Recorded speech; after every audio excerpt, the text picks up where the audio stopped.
sholli wa sallim ala sayyidina wa habibina wa maulana Muhammad wa ala ali sayyidina Muhammad kama shallaita ala sayyidina Ibrahim wa ala ali sayyidina Ibrahim fil alamin innaka Hamidum Majid. Pertama kepada Allah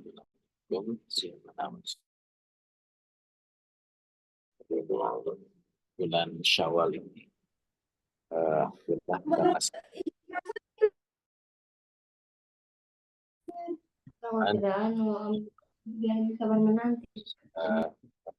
melanjutkan kajian kita telaah kitab Mafahim Syiasi. Masih kita membahas bab permasalahan besar politik ini. Kita sudah terakhir masuk ke pembahasan tentang Prancis, ya, mengenal negara adidaya.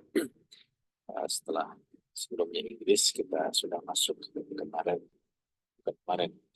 beberapa waktu yang lalu terakhir lah tentang Prancis. Dan kita akan lanjutkan mungkin beberapa poin tentang Prancis ini. Sebelum kita masuk di pembahasan kitab, saya ingin sedikit tambahkan terkait dengan informasi Prancis ini tentang kekuatan militer Prancis. Jadi kadang kita setelah membandingkan dengan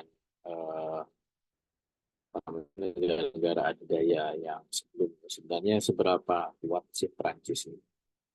Sebelumnya kita sudah singgung bahwa memang Prancis ini mengalami decline, ya, penurunan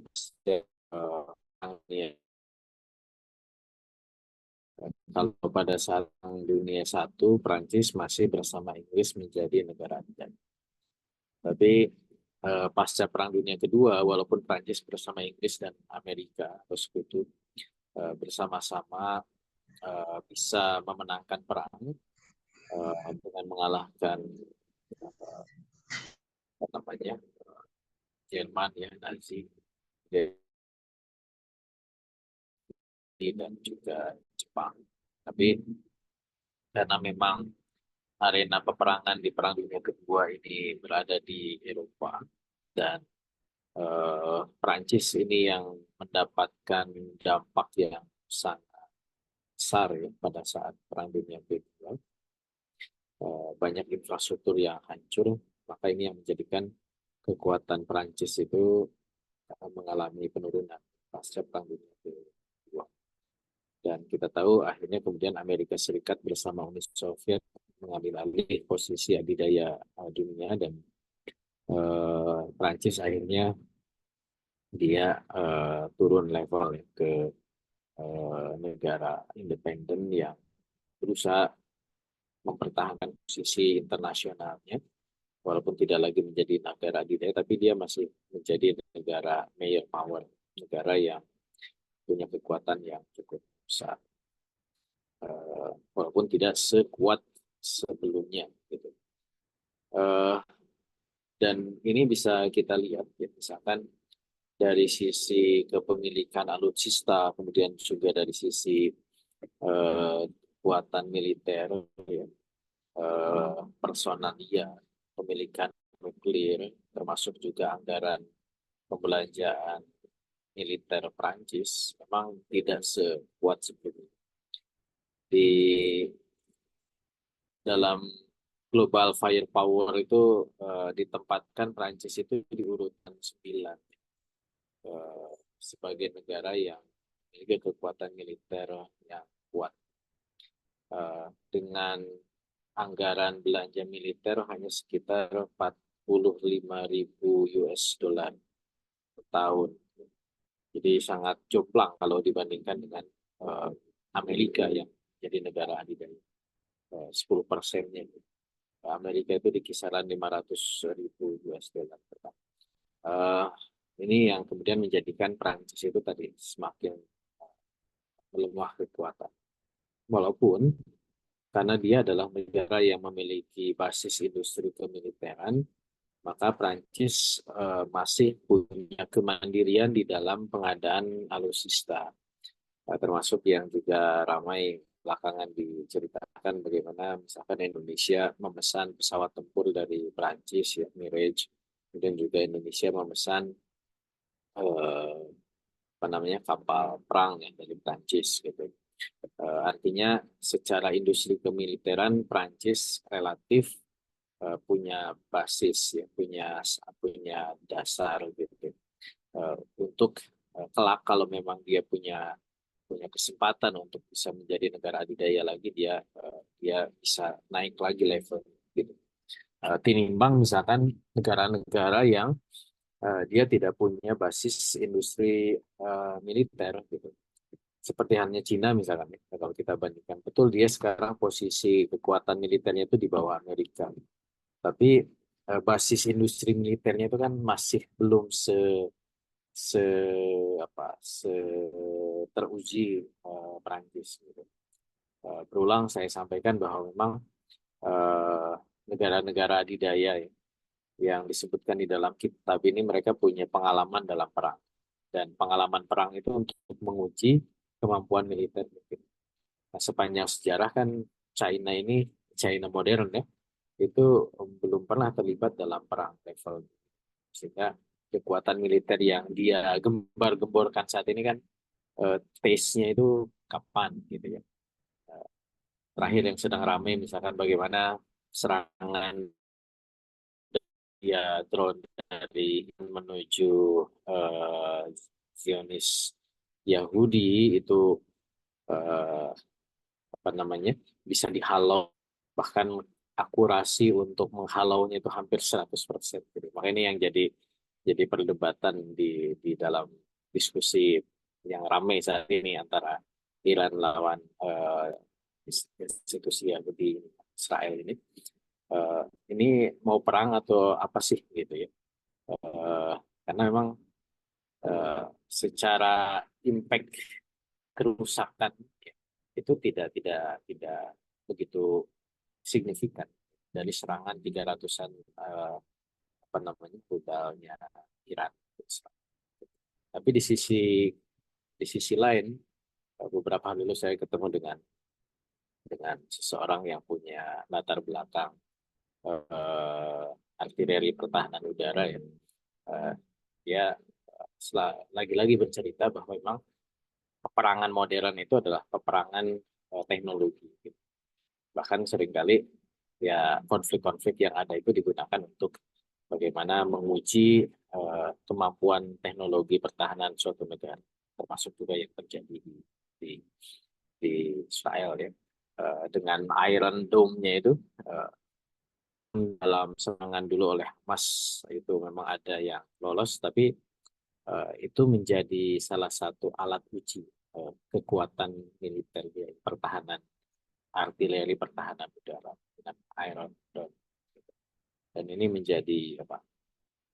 Menjadi eh, istilah itu kemunculan rasa iri gitu ya. Kalau dari Indonesia kita kan punya yang begituan gitu ya, teknologi yang sangat canggih untuk menangkis serangan via udara. Karena Indonesia belum punya itu, dan teknologinya masih jauh dibandingkan yang sekarang kita saksikan di Timur Tengah sana. Gitu. Nah, Prancis lagi balik ke sini. Prancis itu punya punya basis industri militer yang kuat gitu ya, eh, dan teruji gitu. Tinimbang negara-negara yang sekarang sudah emerging ya, semakin menguat seperti China, tapi dia belum punya kesempatan ya. Karena untuk menguji itu kan harus dengan perang atau dengan konflik gitu ya. Sebenarnya China punya kesempatan misalkan dalam konteks konflik dengan Taiwan. Tapi ya itu kan apa istilah itu seperti main-main saja gitu. Mau nyerang tapi nggak diserang karena takut juga serangan baliknya dan seterusnya. Sehingga kesempatan untuk menguji itu tidak signifikan. Eh, Kalau kita bandingkan ya, antara Inggris dengan Prancis itu sebenarnya hampir mendekati kekuatan kekuatan militer. Gitu. Walaupun karena memang dari sisi jumlah penduduk Prancis ini lebih banyak dibandingkan Inggris, maka kekuatan personilnya itu lebih lebih banyak dibandingkan Inggris gitu ya. walaupun dari sisi anggaran, kemudian dari sisi kepemilikan alutsista yang lain, memang relatif berimbang antara Inggris dan Prancis. Eh, Bahkan kalau di kekuatan lautnya ya Inggris itu lebih lebih lebih tinggi dibandingkan Prancis, karena kita sudah bahas bahwa Inggris ini adalah negara maritim yang memang menjadikan basis kekuatan militernya itu di lautan. Ini bang Prancis, karena Prancis itu adalah negara daratan. Nah, kalau kita lihat perbandingan ini kan kelihatan ya, alutsista darat dengan laut itu Prancis lebih dominan di darat dibandingkan Inggris gitu. Yang lainnya itu relatif berimbang. Gitu. Dari sisi pengalaman perang, ini catatan juga bahwa Prancis itu memang sudah punya pengalaman perang yang banyak gitu, bahkan dibandingkan dengan Amerika atau Uni Soviet, Rusia gitu ya, itu pengalaman perangnya itu ini nomor satu di dunia Prancis, negara yang sejak sejak zaman dahulu kala ya, kerajaan Prancis, kemudian kekaisaran Prancis sampai Republik Prancis itu eh, seribuan lebih ya, 1115 kali peperangan itu menang. Nah, Inggris karena memang dia juga negara yang cukup lama menjadi negara adidaya dan penguasaan teritorial yang cukup luas, dia juga hampir dekat lah pengalaman perangnya dibandingkan. Kalau Amerika kenapa lebih sedikit ya? Karena memang negaranya kan baru ya.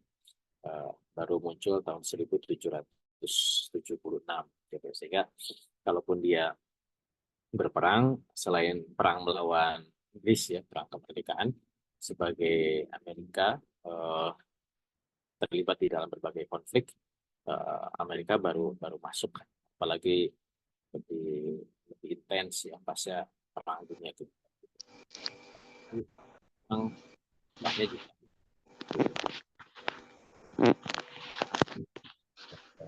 yang dilakukan oleh Amerika Serikat. Berikutnya adalah Rusia. Rusia memang karena dia negara yang relatif tidak tidak banyak bersinggungan dengan negara lain, kalaupun dia terjadi peperangan kan di kawasan Eropa Tengah ya. Ketika dia harus berperang dengan Turki gitu, ya. Kemudian juga perang dengan beberapa negara di Eropa Timur gitu, atau dengan Asia Tengah. Sehingga jumlah perangannya pun tidak sebanyak apa yang dilakukan oleh Perancis dan oleh Inggris gitu. Nah, ini dari sisi pengalaman. Jadi kita kebayang bahwa negara adidaya itu tidak cukup dia punya kapabilitas negara, tapi juga punya punya ya pengalaman ini kan menjadikan pembentukan karakter. Kalau kita baca dari awal lagi yang sudah kita bahas ya, bahwa memang syarat negara adidaya itu adalah negara negara perang.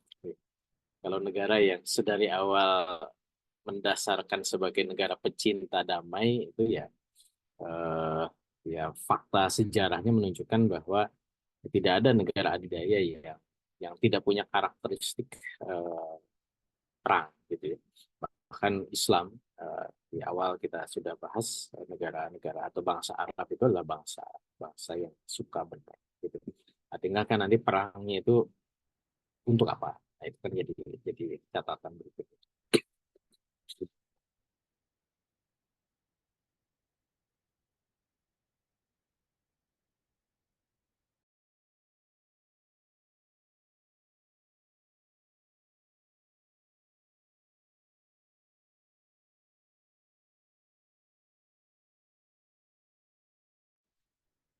Ya, mohon maaf.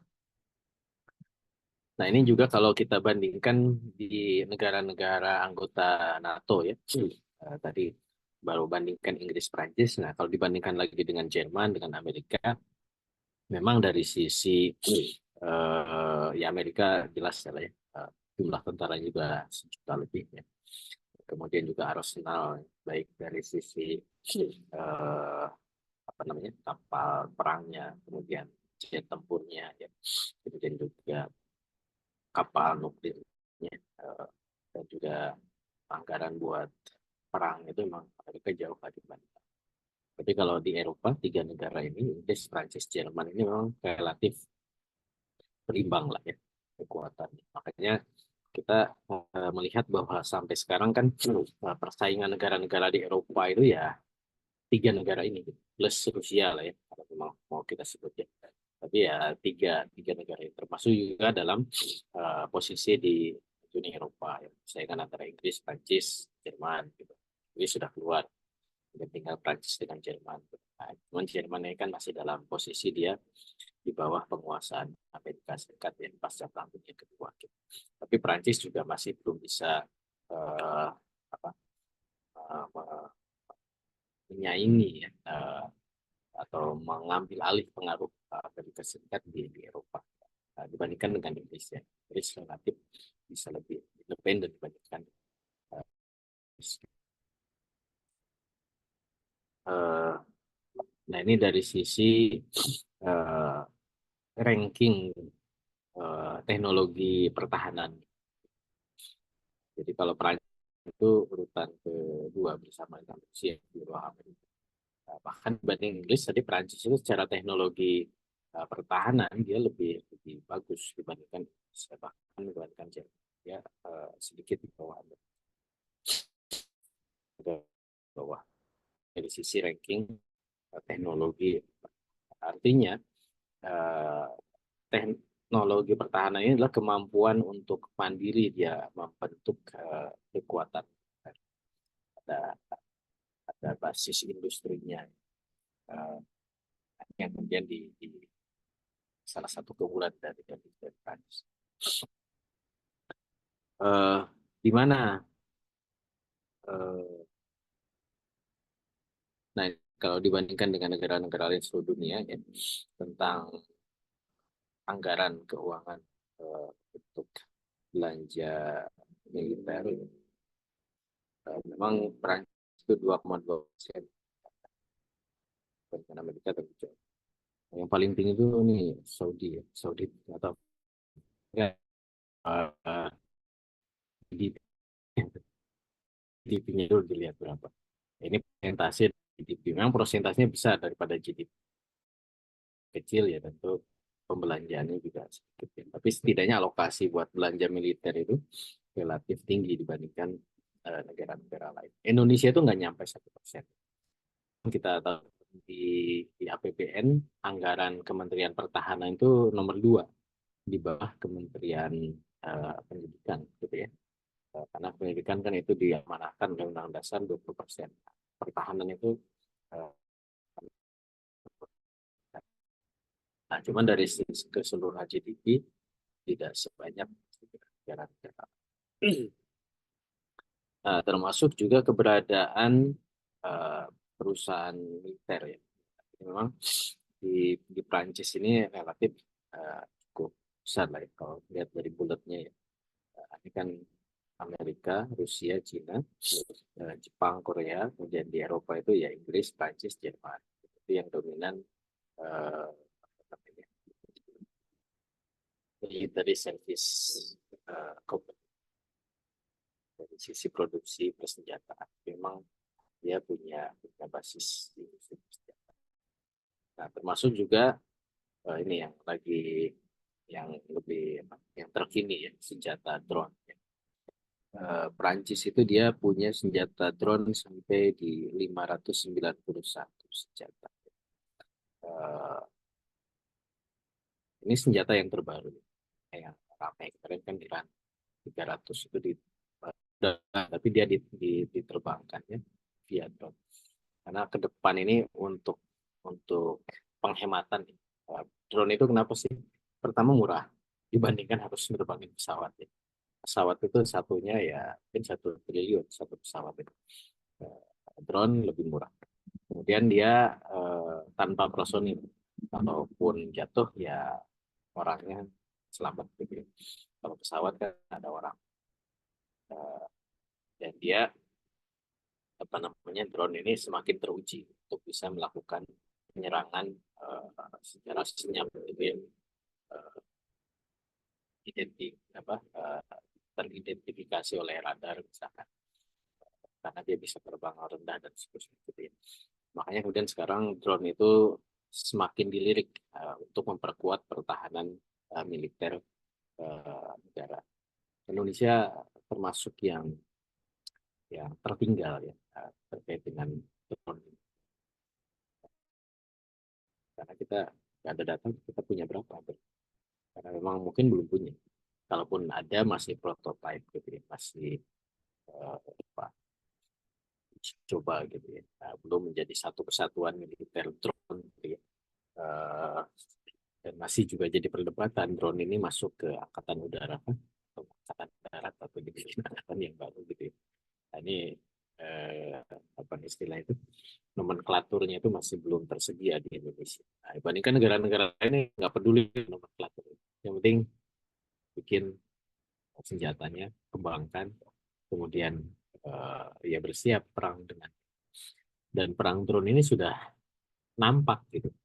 Perang Rusia dengan Ukraina itu kan perang drone.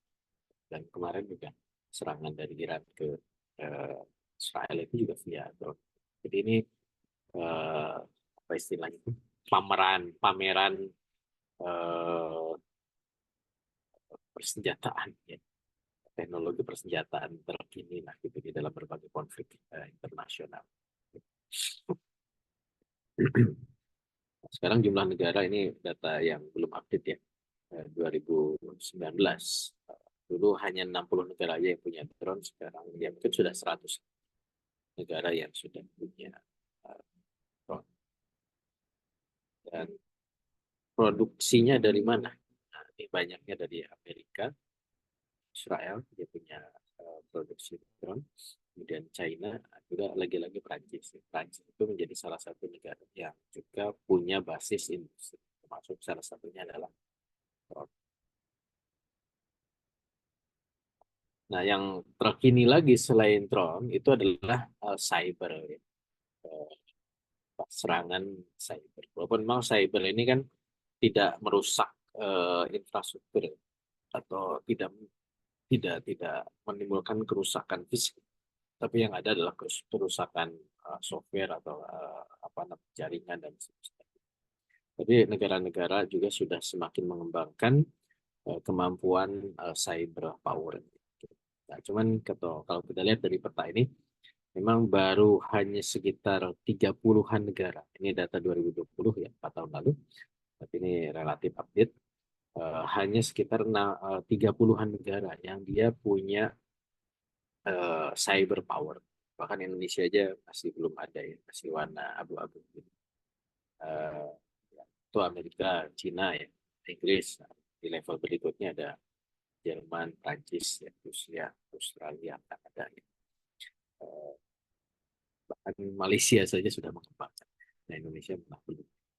Nah, ini juga artinya Prancis dalam konteks penguasaan teknologi terkini ini juga masih masih relatif dia bisa ngikutin gitu. Artinya potensi dia kembali menjadi negara adidaya itu ada dengan macam. Berikutnya ini adalah overseas base ya, jadi basis militer di luar negara. Jadi memang dulu kalau kita bandingkan dengan Amerika ya, dan Amerika yang paling banyak dia punya basis militer di luar negaranya. Cina itu paling sedikit, cuma satu dia punya basis militer di luar negaranya.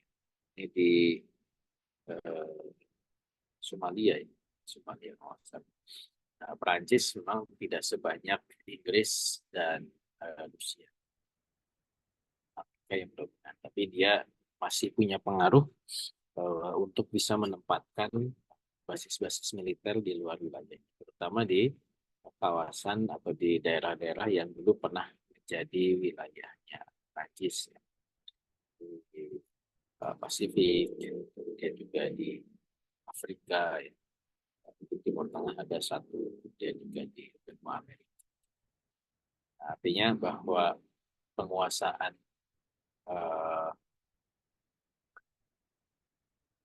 konstelasi internasional ini masih bisa dimiliki. Bahkan sebarannya ya, Prancis itu relatif luas, sama seperti Inggris dan Prancis, ya, Inggris dan Amerika. Tinimbang Rusia. Kalau kita lihat di peta ini kan Rusia itu hanya di daratan saja, di Eropa Timur dan di Asia. Sedangkan Prancis itu relatif menyebar, walaupun memang dari titik-titik yang berjauhan. Bahkan Jerman ya, dia sudah dilemahkan oleh Amerika, dia tidak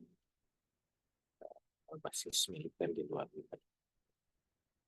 Nah, ini dari sisi basis. Nah, berikutnya dari sisi penguasaan luar angkasa, ya, space control. Memang Prancis dia urutan keempat ya, di bawah Amerika, Rusia, China. Nah, ini memang dulu Amerika dan Rusia itu yang bersaing waktu zaman Uni Soviet, kemudian China mulai dia masuk ke teknologi luar angkasa. Nah, tapi Prancis dia relatif masih masih juga turut bermain di level space control.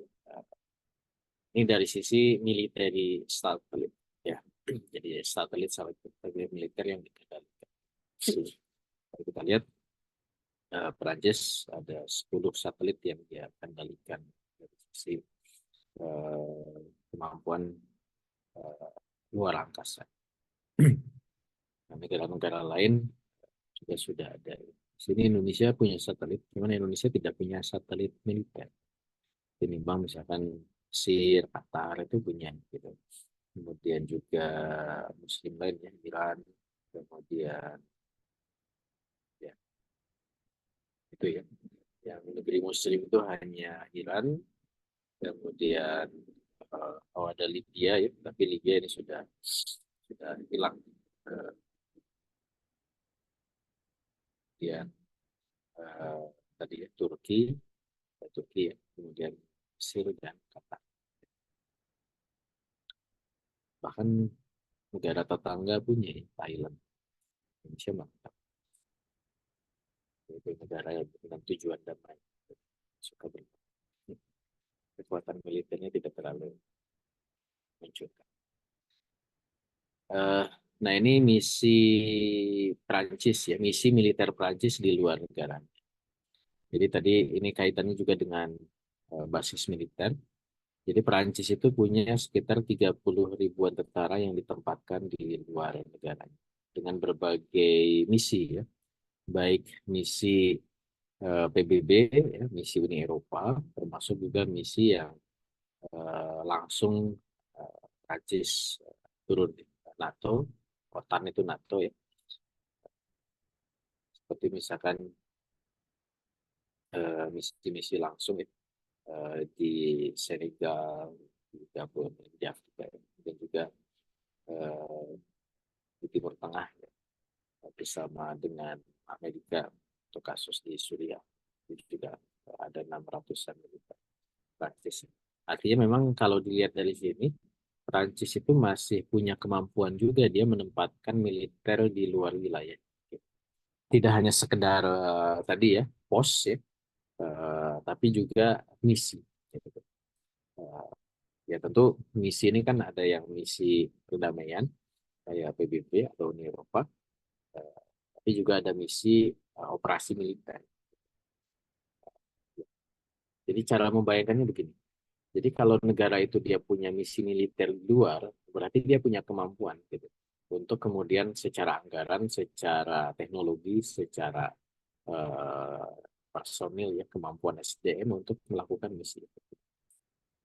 Sedikit kalau kita bandingkan dengan Indonesia misalkan, kita kan di luar negeri itu ada tuh, ada pasukan perdamaian PBB beberapa tempat. Tapi di luar itu kan Indonesia tidak berani untuk melakukan misi. Karena jangankan di luar, di dalam negeri aja misalnya kasus di Papua itu kan juga terlepas dari faktor politik, memang itu dipelihara dan sebagainya. Tapi semestinya kan juga uh, kalau memang punya kemampuan itu bisa dilakukan. Nah ini kita lihat bahwa memang Perancis ini masih punya kekuatan untuk bisa menerjunkan misi pasukannya di misi-misi militer di berbagai penjuru, di berbagai konflik. Terutama memang ketika negara itu ada kepentingan Perancis, pastinya kan begitu ya. Uh, Seperti misalkan kenapa Suriah ya ikut ya karena dulu itu adalah wilayahnya Prancis ya pasca Perang Dunia Satu gitu. Dan tetap ada kepentingan Prancis di sana. Kemudian juga di Afrika ya. eh, itu memang bekas jajahannya Prancis, dan Prancis punya kepentingan untuk bisa tetap punya pengaruh di kawasan tersebut. Nah, ini detailnya dari misi tadi ya, berapa jumlahnya. Di Senegal, Pantai Gading, yang juga di Gabon, Arab. Oh, Djibouti ya, dari bukan Somalia. Djibouti, ada juga jajahan Prancis, dan juga eh, di lautan, eh, di French Polynesia, French Pacific, French Guyana, di Samudra Hindia dan India. Nah, ini penempatan militer Prancis, termasuk juga apa namanya nuklir ya, ada di sana. Nah, ini kalau di Indo-Pasifik, kalau yang dekat dengan Indonesia, apakah ada Perancis di sekitar Indonesia? Ya, ada. Di Laut Hindia itu memang ada Pulau Reunion yang dulu sempat terkenal karena ditemukan serpihan diduga dari pesawat Malaysia yang hilang. Nah, itu memang tempat basis militernya Prancis ya, Pulau Reunion. Kemudian juga di Pasifik ya. Prancis juga menempatkan sekitar 2.800 pasukan, 10 kapal perang dan 9 pesawat tempur. Nah, ini di sekitaran Indo-Pasifik. Kenapa Prancis juga harus menempatkan kekuatan militernya di Indo-Pasifik? Nah, karena kurang lebih ada 1,6 juta penduduk atau orang Prancis yang tinggal di wilayah Indo-Pasifik. Eh, Makanya kemudian ya salah satunya ya, untuk melindungi warga negaranya, maka Prancis menempatkan pasukan militer sewaktu-waktu kalau dibutuhkan ya bisa bisa panggil gitu. Termasuk kalau di Indonesia kan ada perusahaan Prancis ya, Chevron ya, perusahaan eksplorasi eh, minyak gitu. Kebetulan ada teman yang kerja di Chevron sering posting bagaimana dia eh, mengunjungi beberapa tempat ya di Indonesia. Ada 3 titik kalau saya ikut di Facebook dia ya, temannya. Setidaknya yang dia tugaskan gitu ya. Pertama di daerah kisaran Palembang ya, Sumatera Selatan. Yang kedua di Kalimantan Timur, yang ketiga eh, di Maluku Utara ya. Itu yang Chevron itu punya tempat eksplorasi ya, untuk minyak tentu. Nah, ini detailnya lagi terkait dengan penempatan militer Prancis di berbagai negara, khususnya di Asia ya. Di Indonesia, Prancis ada kedutaan, dan Prancis juga punya kerjasama militer sebelah kanan deh. Ada beberapa jenis kerjasama militer. Ada South Pacific Defense Minister Meeting, ada Shangri-La Dialog ya, ada Raisiana Dialog, ada kalau dengan Tokyo Defense Forum, ada Seoul Defense Dialog. Ini berarti dengan Korea Selatan ya. Kalau di Indonesia paling mungkin Indo-Pacific Intelligence Chief Conference, ada Pacific Coast Guard Forum, dan seterusnya. Nah, kalau Indonesia itu masuk ke yang biru muda. Jadi Perancis petakan zona ini hampir mirip dengan Amerika ya. Amerika itu kan ada zona-zona kontrol militer Amerika. Ada US Pacific Command, US PACOM. Ada US Central Command untuk di wilayah Asia Tengah. Ada dan Timur Tengah. Dan ada US EUCOM, European Command dan seterusnya itu. Nah, Perancis juga punya punya area kontrol militer gitu ya. Nah, kemudian di sini disebut misalkan ada zone maritim Alindin ya. Ada zone maritim Alpasi. Alpasi itu ya Pasifik ya. Alindin itu di Samudra Hindia. Kemudian juga ada yang warnanya biru ini, Comspan's, ada Comspath ya, yang warnanya coklat dan kuning. Artinya Prancis dia bisa petakan di kawasan zona-zona kontrol militer dengan penempatan pasukan militer. Jadi ini relatif hampir sama ya. Amerika, Prancis, juga Inggris ya. Konteks terkait dengan bagaimana dia melakukan kontrol ya, militer di wilayah-wilayah yang perlu dia berikan perhatian. Gitu.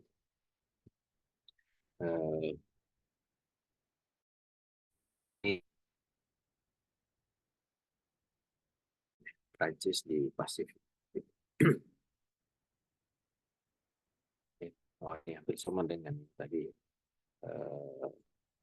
Bahkan kalau kita lihat di sini kan dengan Indonesia pun ada penempatan pasukan, memang jumlahnya tidak banyak ya, atau tidak signifikan militer.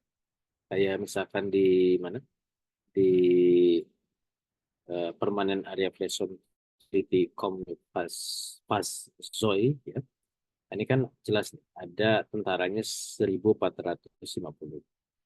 pesawat tempurnya 4, helikopter 8. Termasuk di Uni Emirat Arab, jumlah tentaranya berapa. Dengan kemudian di permanen areanya yang Australia dan sekitarnya ya. Nah, itu memang ada beberapa pulau yang di bawah pengaruh Prancis. Itu jelas ada tentara jumlahnya berapa. Termasuk di Pasir. Tapi di area yang biru ini, termasuk yang di Alindin ya, di India ini, tidak disebut ya jumlah tentaranya. Gitu. Bisa jadi memang tidak ada penempatan militer, tapi dia pendekatannya dengan berbagai jenis dialog pertahanan seperti itu.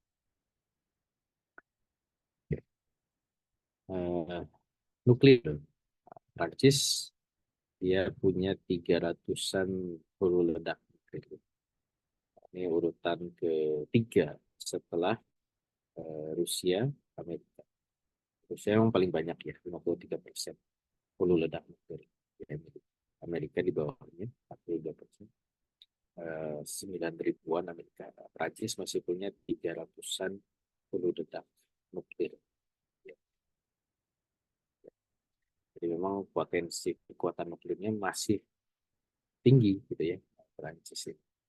Bahkan dibanding Cina dia lebih banyak sekalipun.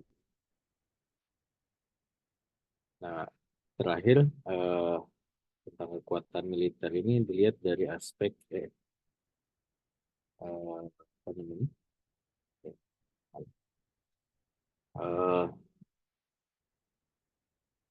Ekspor senjata. Jadi memang ekspor sebagai negara industri militer ya Prancis urutan ketiga sebagai negara pengekspor dibandingkan dengan Amerika dan Rusia.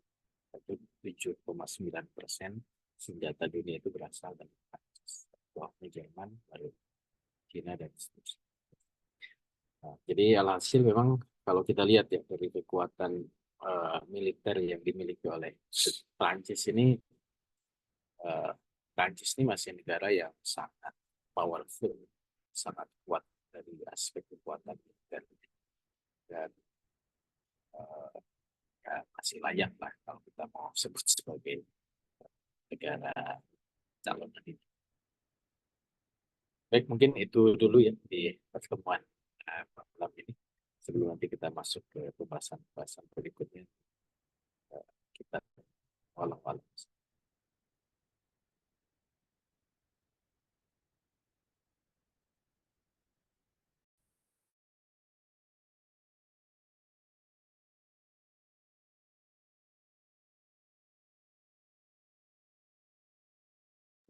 Ya, alhamdulillah.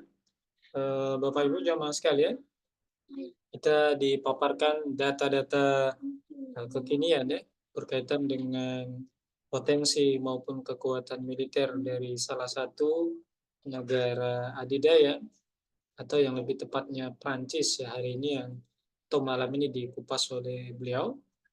Ini masih lanjutan dari bahasan kita di poin atau di episode yang sebelumnya ya. Ya, alhamdulillah Bapak Ibu jamaah sekalian, ini sesi tanya jawab kita buka.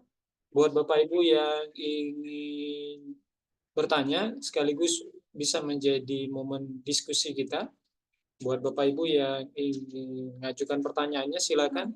Seperti biasa dikirimkan saja pertanyaannya ke kolom chat, atau kalaupun ada yang mau berinteraksi langsung bisa raise hand langsung bertanya kepada beliau. Insya Allah nanti kita akan mintakan beliau untuk langsung menanggapi dari pertanyaan Bapak Ibu jamaah sekalian ya.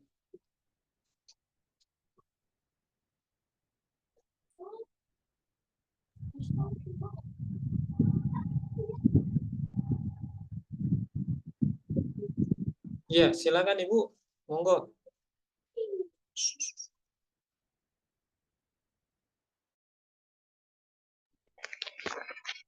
Nggih, saya Ustaz. Silakan Bu. Nggih, Assalamualaikum warahmatullahi wabarakatuh. Yang ingin saya tanyakan, di kitab ini, di kitab Mafahim Siyasi itu ada beberapa kalimat yang mungkin butuh diperjelas begitu. Yang pertama tentang di kitab itu dituliskan bahwa Perancis itu jarang sekali kemudian bisa bisa memiliki satu bentuk pemerintahan dan kekuasaan yang kuat itu. Ada redaksi seperti itu di dalam kitab. Nah, tapi tadi kalau kemudian melihat apa yang dipaparkan Ustadz, itu kan tampak sekali bahwa tidak bisa dikatakan negara Perancis tidak besar, gitu ya. Jadi dia masih bisa disetarakan dengan negara-negara adidaya, begitu. Nah, ini kemudian kok tampak ironi gitu. Sementara di kitab dituliskan seperti itu bahwa Prancis dengan karakternya itu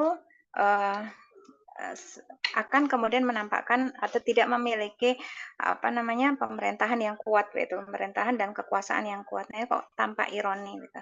Itu yang pertama. Kemudian yang kedua, ada redaksi yang juga kurang bisa saya pahami di dalam kitab yang di sini disebutkan kegiatan politik Prancis itu ketika melawan negara-negara adidaya hanya menonjolkan upaya kepribadiannya dan berserikat dalam kebesaran dan dominansinya. Itu maksudnya seperti apa, nggih?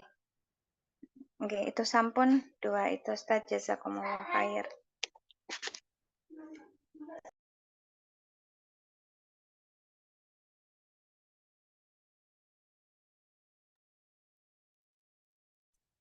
Ya, sebenarnya belum masuk ya ke pembahasan.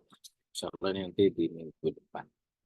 Tapi sedikit gambaran bahwa memang kalau kita lihat dari timeline, Prancis itu kan negara yang relatif eh, cukup lama ya, berada.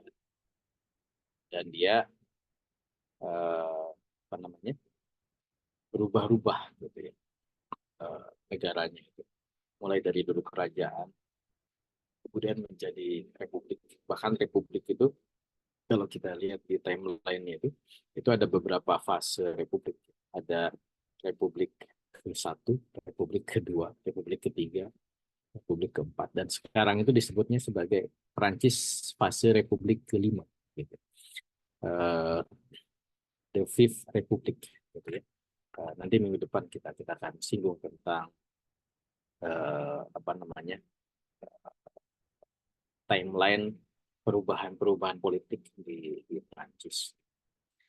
Prancis pernah jadi kerajaan, makanya kemudian mendapatkan perlawanan sehingga muncullah revolusi Prancis. Tapi ketika dia ditumbangkan muncul republik, ternyata itu tidak menyelesaikan masalah. Muncul bahkan menjadi sebuah emperor ya, sebuah kekaisaran zaman Napoleon gitu. Dan jadi seolah-olah rakyat itu ingin kebebasan, nah, nanti akan menjadi salah satu karakter utama dari Prancis itu negara yang mengedepankan atau mengagungkan nilai-nilai kebebasan. Tapi di sisi lain, Prancis itu juga dia butuh stabilitas yang melahirkan kekuasaan dominan, kediktatoran gitu. Dan itu dalam waktu tertentu itu diterima gitu oleh rakyat Prancis gitu. Ya memang seolah-olah menjadi kontradiktif ya. Di satu sisi mereka ingin kebebasan, tapi di sisi lain mereka juga ingin memunculkan uh, kedikjayaan melalui sosok-sosok tertentu. Makanya muncul misalkan Napoleon, gitu ya. Muncul misalkan pada zaman pasca Perang Dunia Kedua pun ya, De Gaulle ya, itu juga muncul gitu. Dia posisinya hanya sebagai presiden gitu ya, kepala negara, tapi karena memang sangat menonjol dan dominan dan bisa seolah-olah dianggap bisa mengembalikan kedikjayaan Prancis, itu diberikan kesempatan untuk berkuasa panjang, ya, berkuasa lama gitu. Nah itu yang kemudian nanti kalau kita bandingkan dengan kalau Inggris kan jelas dia membagi posisi antara kerajaan dengan pemerintahan perdana menteri gitu. Tapi kalau Amerika itu eh, dia saklek gitu ya. Walaupun misalkan presidennya itu bagus, ya sudah 2 periode selesai. Gitu. Eh, apa namanya? Kalaupun mau ya nanti dilanjutkan oleh istrinya, oleh anaknya. Gitu. Nah, mirip-mirip lah dengan negara yang di sini gitu. Seperti itu. Sempat Amerika itu hanya satu masa ya. Eh, ketika pasca Perang Dunia Kedua itu presiden itu 3 periode. Tapi setelah itu dikoreksi dan tidak boleh terulang. Gitu. Nah, jadi itu di satu sisi ya, dari sisi timeline pemerintahan. Gitu. Nah, bisa jadi dari situ dilihat bahwa memang eh, tidak bisa atau bahasa di kitab ini ya, tidak bisa membentuk pemerintahan yang kuat itu dalam arti memang ada fase-fase mereka ingin memang memunculkan kedikjayaan Prancis, tapi di sisi lain mereka mengoreksi itu ketika kedikjayaan melalui kediktatoran itu membelenggu kebebasan dengan nanti menjadi pasang. Termasuk dalam konteks modern ya, eh, dengan mekanisme pemilu atau sistem pemerintahan di Prancis itu unik juga gitu. Jadi kan tingkat partisipasi politiknya itu rendah ya, di Prancis itu. Kalau misalkan tinggi ya, orang-orang semangat dan rajin ikut pemilu gitu ya. Sehingga sampai di atas 80% partisipasi politik itu. Tapi di Prancis itu rendah, itu di bawah 50%. Bahkan pernah partisipasi politik itu 30-40%. Gitu. Cuman kan eh, mekanisme pemilu itu tetap berjalan ya. Bahwa rakyat itu banyak yang acuh ya, tidak peduli dengan konstelasi politik domestik. Eh, tapi ya ketika terpilih orang-orang yang eh, apa, yang kemudian dipilih oleh para pemilih yang mau partisipasinya rendah itu tetap kemudian ya pemerintahan berjalan. Gitu. Nah sehingga seringkali ketika tingkat partisipasi rendah ini problemnya itu kalau dalam konteks politik itu dilegitimasi politik, ya. Terutama ketika orang-orang yang tidak memilih itu mempersoalkan apa namanya, legitimasi dari pemimpin yang terpilih itu. Nah ini akhirnya terjadilah instabilitas politik. Nah ini juga yang terjadi dalam konteks Prancis. Nah itu yang pertama. Kemudian yang kedua terkait dengan ini juga nanti kita akan bahas ya dalam konteks kepribadian. Memang Prancis itu dia adalah negara yang secara filosofis itu kuat. Dia punya basis para pemikir, para filosof, termasuk juga nanti konteks yang lebih detail ya. Tadi kita sudah bicara tentang industri militer gitu ya. Dan itu membentuk karakter Prancis yang menonjol gitu. Dan itulah yang menjadikan Prancis itu menjadi negara yang cuman kalau saya melihatnya bahwa memang eh, karakter utama kebebasan yang dimiliki oleh Prancis ya, dengan 3 slogan liberty, equality, dan fraternity, terutama dalam konteks liberty. Itu yang memang menjadi fondasi dasar. Nanti juga ditegaskan lagi di dalam kitab ini. Ini yang menjadikan bahwa kemenonjolan di masing-masing tadi ya itu tidak otomatis mempengaruhi yang lain gitu. Sehingga akhirnya kemudian kegiatan politik Prancis itu menjadi sangat individual gitu ya. Ini nanti kita bahas juga di pertemuan minggu depan terkait dengan aspek individualisme itu. Sehingga kemudian Prancis itu adalah negara individual, bukan negara komunal gitu ya. Apa namanya? Ya mungkin kalau yang pernah sana itu bisa merasakan ya bahwa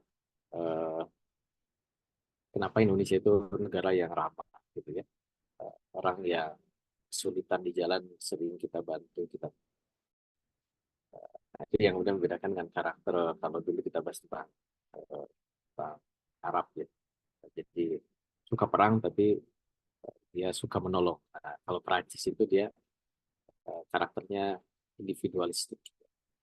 Makanya negara yang paling individualistik di dunia itu negara Prancis. Nggak peduli dengan urusan orang. Tidak ramah. Ya. Orang punya urusan masing-masing. Nah, sehingga nanti dalam konteks politik pun, politik itu kan secara fitrah dia adalah ri'ayatus su'unil ummah, jadi mengurusi urusan orang lain. Tapi ketika karakter bangsanya itu adalah individual, ini kan menjadi repot ya. Dia butuh dukungan komunal, tapi orang-orang masyarakatnya itu individualis. Gimana caranya? Nah, ini yang menjadi unik dari karakter Prancis.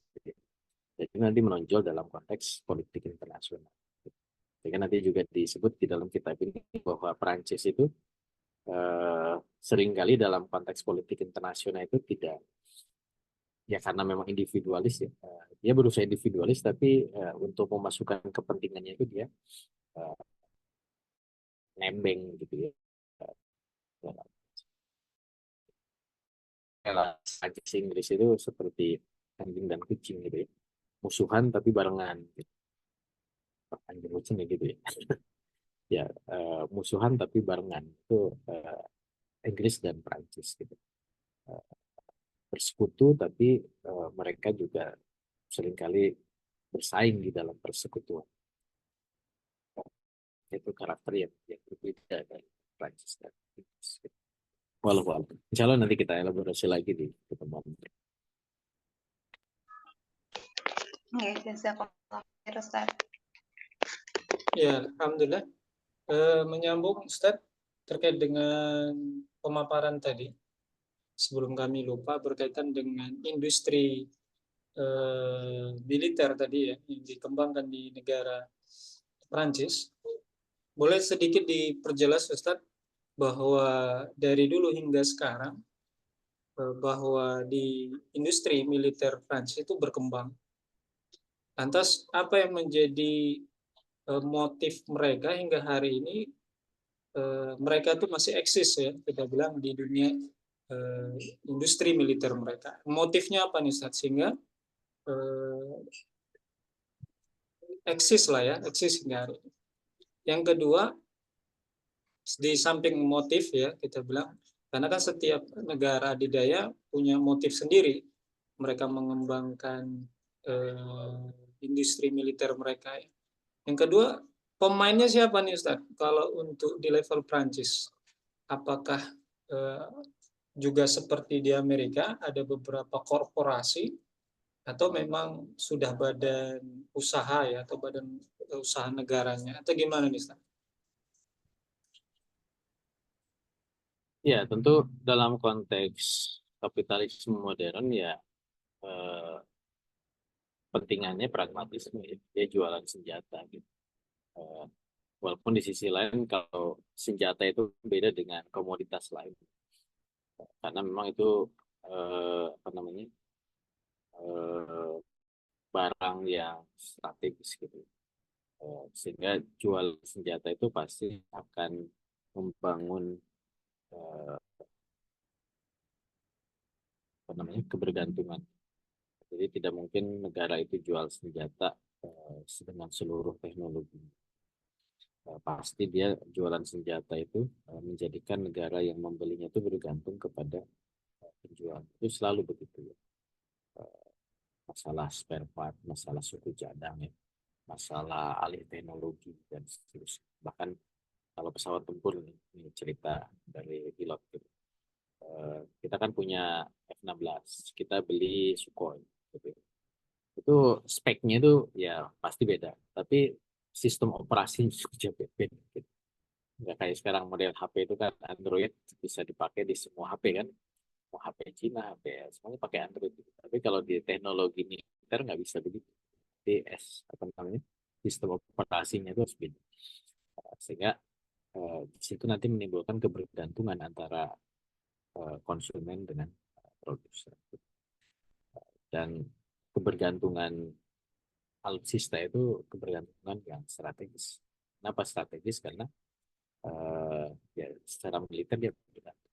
Kalau kita beli Mirage, pesawat tempur dari Prancis, Mirage, ya makanya kita harus melatih pilot kita supaya bisa menerbangkan Mirage. Apakah pilot Sukhoi bisa menerbangkan Mirage? Ya secara prinsip dasar bisa. Tapi kan apa, kontrol panel, software macamnya itu ya harus belajar lagi. Apalagi kalau yang bahasanya beda ya. Bahasa Prancis itu walaupun memang mirip-mirip bahasa Inggris itu beda gitu. Apalagi bahasa Rusia. Tulisannya sudah beda gitu. Jadi kalau kita pakai Sukhoi, pakai petunjuk instruksinya ya itu harus belajar bahasa Rusia juga. Nah itu apa namanya, industri militer itu kurang lebih begitu. Gitu. Makanya kemudian kepentingan pragmatisnya ya Prancis dia ingin menunjukkan bahwa dia negara yang mampu produksi senjata dan senjatanya itu bagus, jadi bisa diadu lah kan senjata-senjata kelas sejenis apalagi nanti kalau terjadi peperangan, dan dengan begitu nanti dia mendapatkan keuntungan kalau memang terjadi pembelian senjata secara masif gitu. Dan kecenderungannya kan sekarang ini negara itu melepaskan kebergantungan, makanya kemudian ada strategi negara itu dia melakukan diversifikasi. Indonesia kan, Indonesia beli memang plus minus ya. Kalau kita senjatanya dari Amerika semua ya kita bergantung Amerika. Amerika boykot atau Amerika stop gitu ya, udah senjata kita nggak bisa jalan kan gitu ya. Kita beli dari macam-macam kan, beli Sukhoi, beli Mirage, beli F-16, beli sejarah. Cuma nanti masalahnya kan ketika semakin banyak senjata dari berbagai negara ya cost-nya lebih besar, cost pelatihannya besar, cost eh, apa maintain-nya besar gitu. Tapi ya sisi lain kalau Amerika boykot kita masih punya senjata yang lain kan. Senjata dari Perancis, senjata dari Inggris, senjata dari Rusia. Gitu. Kalau Rusia boykot kita punya senjata yang ya itu memang bagusnya kita memang harusnya bangun industri senjata sendiri gitu. Harusnya kan gitu. Kalau masih bergantung ke yang lain ya repotnya begitu. Gitu. Nah itu yang terjadi. Jadi memang yang pertama tadi memang Perancis itu juga ada kepentingan pragmatis ya, dia jualan gitu. Dan sebagai negara industri kan harus ada konsumsi. Nah yang kedua, siapa pelakunya? Ya itu sama keterlibatan swasta ya untuk kemudian membangun industri. Walaupun memang selalu industri-industri strategis itu dia berkolaborasi. Ya, walaupun memang tidak seperti Cina ya. Kalau Cina dia betul-betul dikendalikan. Tapi kalau Perancis dia dan swasta yang kemudian di apa namanya berkolaborasi lah dengan itu kurang lebih bang. Ya, alhamdulillah. Syukran, Tad. Ini ada pertanyaan dari kolom chat kita dari Umu Sofi, Ustaz. Cuman nih beliau bertanyanya di luar konteks diskusi kita malam hari ini. Maaf Ustadz, saya mau bertanya di luar tema yang dibahas. Sebenarnya bagaimana sikap Iran terhadap Palestina? Mohon penjelasannya Ustaz berkaitan dengan serangan Iran baru-baru ini ke Zionis Israel. Monggo Tat, tanggapannya. Ya, ya nggak apa-apa ya. Jadi jelas bahwa serangan Iran ke Israel ya, itu adalah terhadap serangan Israel terhadap konsulat di Damaskus ya. Eh, yang apa dua jenderal Iran. Eh, Konteksnya kan kalau kita baca ya, Israel itu ingin meluaskan eskalasi konflik. Harusnya kan dia fokus serang Gaza aja gitu. Tapi kok kenapa dia serang juga konsulat Iran kan? Bahwa Iran dianggap mendukung Palestina ya bisa dianggap begitu. Walaupun Iran memang tidak mendukung secara langsung. Biasanya itu melalui faksi Hizbullah yang ada di Suriah gitu ya. Walaupun itu apa namanya? Front peperangan yang berbeda gitu. Kalau Gaza itu kan di barat ya, perbatasan dengan Mesir. Kalau Hizbullah itu di timur gitu, perbatasan antara eh, Lebanon, Lebanon Selatan, dataran tinggi Golan. Itu front yang jauh nanti. Walaupun memang eh, musuhnya sama Israel. Gitu. Jadi sebenarnya kalau saya baca emang tidak ada korelasi langsung antara serangan Iran terhadap Israel kemarin itu dengan konflik yang ada di atau dengan apa yang terjadi di Gaza itu tidak ada hubungan. Hubungan langsungnya itu adalah terhadap serangan Iran Israel terhadap kedutaan konsulat Iran di Suriah.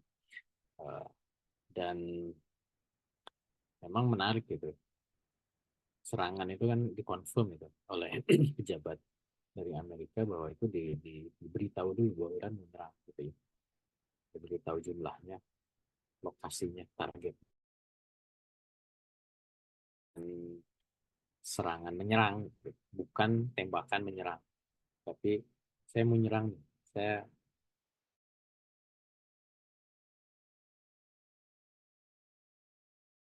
ada katanya satu orang luka-luka aja, 300 di semua, walaupun ada lolos 1-2 tapi tidak ada korban.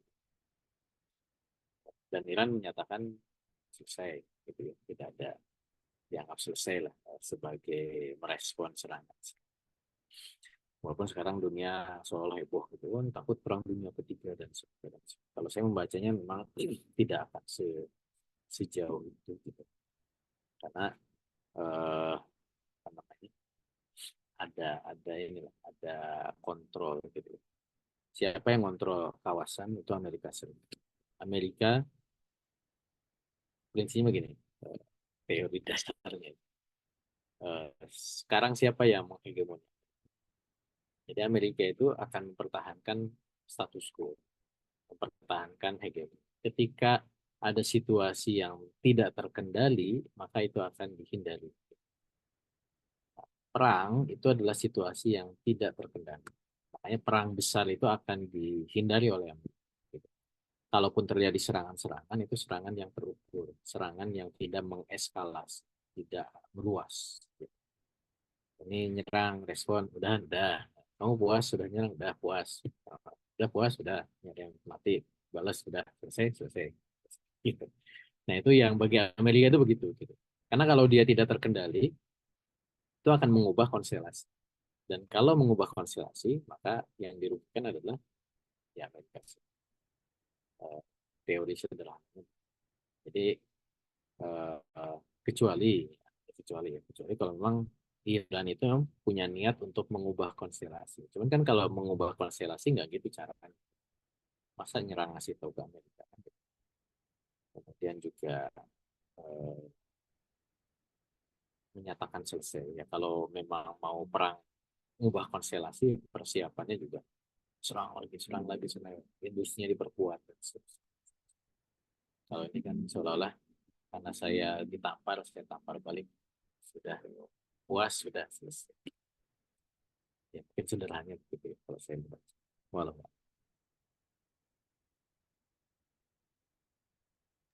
Ya, alhamdulillah. Kita konfirmasi dulu, Ustaz. Sepertinya apakah masih ada dari Bapak Ibu yang ingin bertanya? Kalau tidak ada, berarti kita cukupkan untuk pertanyaan terakhir tadi dari Ummu Sofia ya. Alhamdulillah, Ustaz. Boleh kasih closing statement Ustaz, untuk diskusi kita malam hari ini, Ustaz? baik, insya kita masih lanjut ya tentang Prancis. Tadi mungkin beberapa pertanyaan dari siapa tadi, Bu Faiz ya. Insya Allah itu nanti topik kita di minggu depan karena memang itu bahasan berikutnya tentang pemerintahan dan tentang karakter Prancis ya. Insya Allah kita masih akan 2 atau 3 pertemuan lagi tentang Prancis untuk tuntaskan, mengenali, mendalami tentang Prancis sebagai negara. Walau